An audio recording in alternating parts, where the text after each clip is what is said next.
అందరికీ నమస్కారం. ఈరోజు జరగబోతున్న 9th inter district state meet ఏదైతే ఉందో షూటింగ్ బాల్, ఈ షూటింగ్ బాల్ గేమ్ ఎట్లా ఉంటుందంటే వాలీబాల్ని పోలిన విధంగా ఉంటుంది. ఈరోజు ఈ స్టేట్ మీట్కి వచ్చిన క్రీడాకారులందరికీ నా యొక్క విషయాలు తెలియజేస్తున్నాను. ప్రతి ఒక్కరికి ఇక్కడ సక్సెస్ఫుల్గా ఎవరైతే విన్ అవుతారో, ఎవరైతే మంచి రిజల్ట్ చూపిస్తారో వాళ్ళు ఢిల్లీలో నేషనల్ మీట్ ఉంటుంది.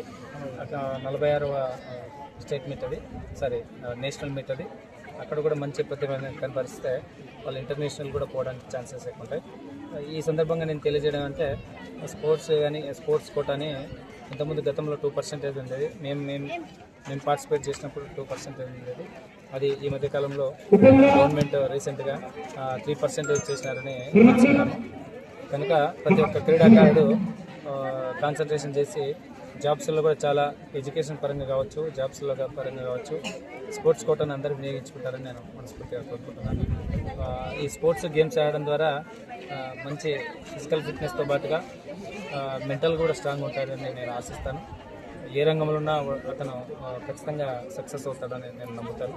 కనుక ప్రతి ఒక్కరు గేమ్స్, స్పోర్ట్స్, మీ పేరెంట్స్ ఎవరైతే ఉన్నారో పిల్లల్ని ప్రతి ఒక్కరిని స్పోర్ట్స్ గేమ్స్ పరంగా వదులుతారని నేను ఆశిస్తున్నాను. ఎందుకంటే ఇప్పుడున్న పొల్యూషన్ జనరేషన్లో ప్రతి పిల్లవాడు, ప్రతి అమ్మాయి ఖచ్చితంగా స్పోర్ట్స్ కానీ గేమ్స్ కానీ వాళ్ళ యొక్క రొటీన్ లైఫ్లో ఒక భాగంగా చేరవేర్చుకుంటారని నేను ఆశిస్తూ ఈ అవకాశం ఇచ్చిన అందరికీ ధన్యవాదాలు తెలియజేసుకుంటూ నమస్కారం. జై హింద్.